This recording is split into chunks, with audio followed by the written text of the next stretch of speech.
Yes. Is this crowd is like a wild prostitute that you can't handle.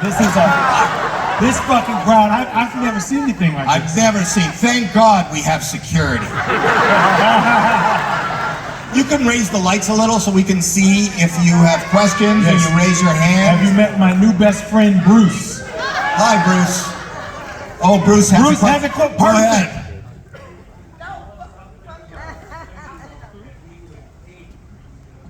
Tell us something about, he said, tell us about something about. How much time do you have? Oh, God. The honest truth, and this is not funny or anything, you're saying, tell you something about Arsenio that he would hate. There's nothing I could tell you that he would hate, except that I love this guy like a family member, like a brother. There is nothing about him. I don't have anything embarrassing. He's been on TV for 40 years. You know everything about him.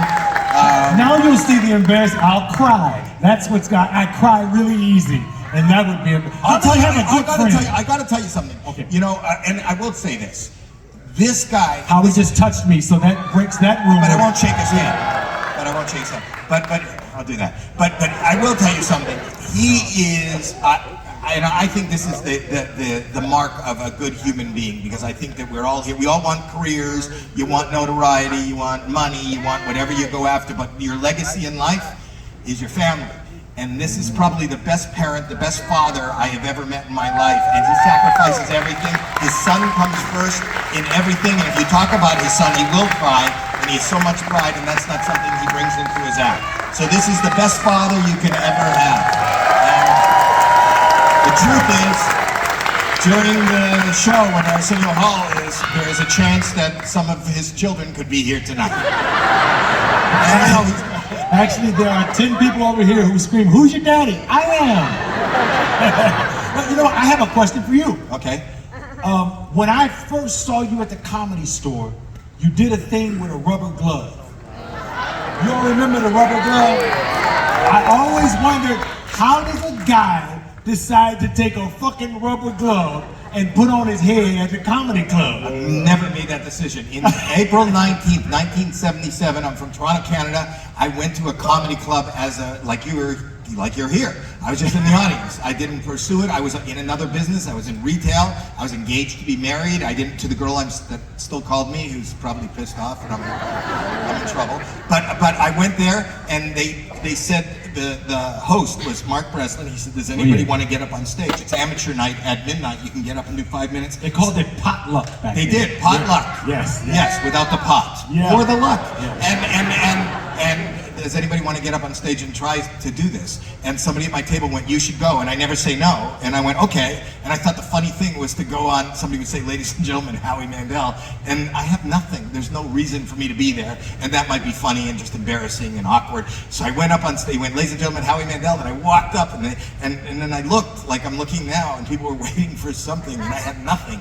And I started going, okay. I was really nervous and terrified. Okay, all right, okay. If you look at my old videos, they're all okay. And then people started laughing, and I was going, what? And I've been open about my mental health. I have OCD, and I carry rubber surgical gloves with me, because if I was out and I had to go to the public restroom, I wouldn't want to touch anything. This is a true story. Absolutely. So I had one in my pocket, and I took it out because I didn't know what to do, and I pulled it over my head, and I started breathing, and the fingers are going up, and everybody started laughing, and then I blew it up, and I popped it off my head, and they roared, and I went, good night!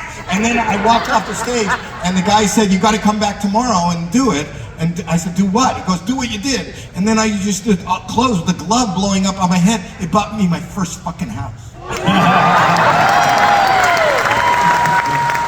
So anybody who has a question can kind of ask us a question, right? But also, yeah, they can ask us questions, put up your hand, we'll answer the questions. But you also have no idea. This isn't just Arsenio Hall. Arsenio Hall is responsible for a lot of what you see today. You should go look on YouTube when you go home. Put Arsenio Hall and Bruno Mars. Bruno Mars was 5 years old on his show. Yes. And not only that, there's a 30-year-old kid or a 28-year-old kid that he brought on named Calvin from Long Beach. Calvin Brodus. And he said, show us what freestyle is. I didn't know what the fuck freestyle is. And his kids started rapping. And that Calvin Brodus is now known as Snoop Dogg. And that's the first time he ever... First time anybody ever saw freestyling on TV. Do you rap? What? Do you rap? Gifts. Could we hear you freestyle possibly? I'll give you the beatbox. I'll give you a beat. Okay, yeah.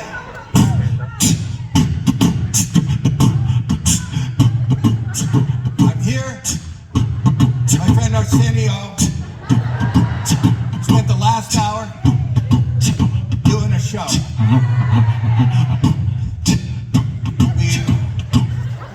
I don't know what I'm doing. But you love to dance. You love to dance. Like a cold or flu, my rap is contagious. My devastating repartee burns up stages. Bass bumping, drum track thumping. I command you to dance. I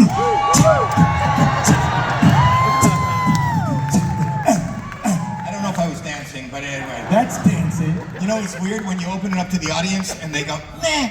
They talk while we were talking. Now they're all out. Yeah, you wouldn't shut the fuck up when we were talking. And then we said, we'll open it up to you. You can ask any question. There's the guy in the back there.